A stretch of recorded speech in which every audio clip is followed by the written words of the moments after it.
Assalamualaikum warahmatullahi wabarakatuh.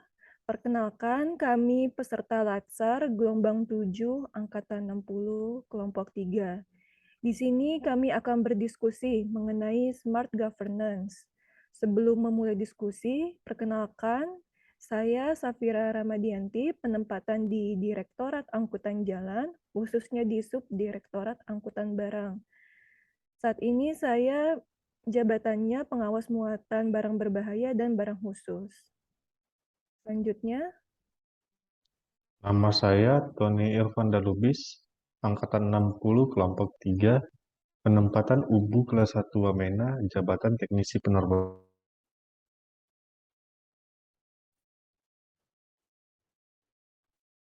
Selanjutnya saya Ketut Sukaryana, penempatan BPTD 11 Jawa Timur, Jabatan Pengadministrasi Kedatangan dan Pemberangkatan Kapal. dalam diskusi ini kami akan membahas terkait isu yang mengimplementasikan smart governance. Menurut teman-teman, apa sih smart governance itu? Menurut saya, smart governance ialah tata kelola pemerintahan yang bertujuan untuk mewujudkan peningkatan kinerja pelayanan publik dan kinerja birokrasi pemerintah. Berarti ada kolaboratif antara pemerintah dan ASN yang smart ya, Mas? Ya, begitu, Mbak. Menurut saya, ASN yang smart itu ASN yang memiliki kemampuan untuk mengikuti dan beradaptasi dengan perubahan transformasi digital, dengan kompetensi literasi digital yang mumpuni, sehingga dapat mendukung pelaksanaan tugas dan fungsi pada jabatannya. Contoh di tempat teman-teman apa aja nih yang udah menerapkan smart governance? Contoh di yang saya alami ya, di Ya. daerah saya khususnya di Karangasem, Bali, ialah Sekarmas yang mulai dikembangkan di kota saya. Jadi Sekarmas ini ialah aplikasi media sosial yang digunakan oleh masyarakat untuk melaporkan permasalahan di lingkungan kota dan Kabupaten Karangasem. Dan juga sebagai tempat yang berfungsi sebagai saling berbagi informasi sesama warga di daerah Kabupaten Karangasem. Laporan warga yang masuk melalui aplikasi mobile Sekarmas akan diteruskan ke pihak-pihak terkait dan laporan tersebut bisa terus dipantau perkembangannya di dalam aplikasi mobile Sekarmas ini. Berarti masyarakat dimudahkan sekali ya, Mas, untuk pengaduan yang terjadi di sekitarnya ya? Iya, Mbak. Jadi masyarakat diberikan kemudahan untuk memberikan aspirasi untuk kayak pengaduan masyarakat lah. Jadi ada tempatnya gitu, Mbak, lebih dimudahkan. Iya, betul. Jadi bisa diketahui secara up to date ya? Iya, begitu, Mbak. Oke. Saya izin sharing juga ya terkait smart governance yang sudah diterapkan di instansi saya. Di lingkungan saya sendiri sudah diterapkan Spionam, Mas. Spionam itu sendiri kepanjangannya Sistem Perizinan Online Angkutan Darat dan Multimoda. Jadi dengan adanya Spionam ini perusahaan angkutan umum sangat dimudahkan karena untuk pengurusan perizinan ini bisa memakan waktu cukup singkat, yakni hanya 7 hari.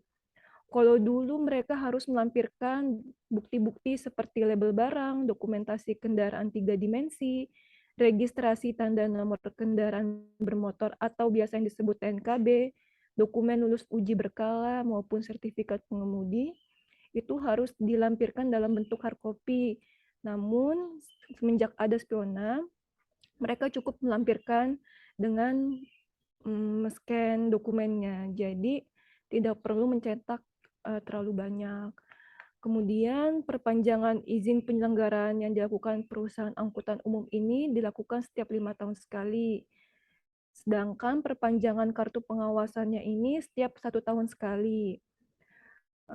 Dasar dari penyelenggaraan Spionam ini sendiri diatur dalam peraturan, yaitu PP 24 tahun 2020 tentang integrasi pelayanan perizinan berusaha secara elektronik di sektor perhubungan.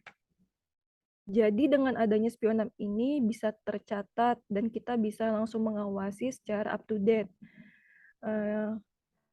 Juga mencegah angkutan ilegal yang tidak berizin, seperti itu. Berarti semua kendaraan yang beroperasi dapat terawasi oleh instansinya, Mbak ya berarti? Iya, betul, bisa langsung terawasi langsung melalui aplikasi Spionam dengan mengecek nomor kendaraannya.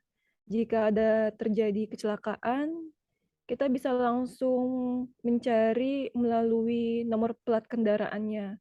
Apakah angkutan tersebut berizin atau tidak, seperti itu. Jika ditemukan kendaraan tersebut tidak berizin, nantinya akan dikenakan sanksi. Seperti itu.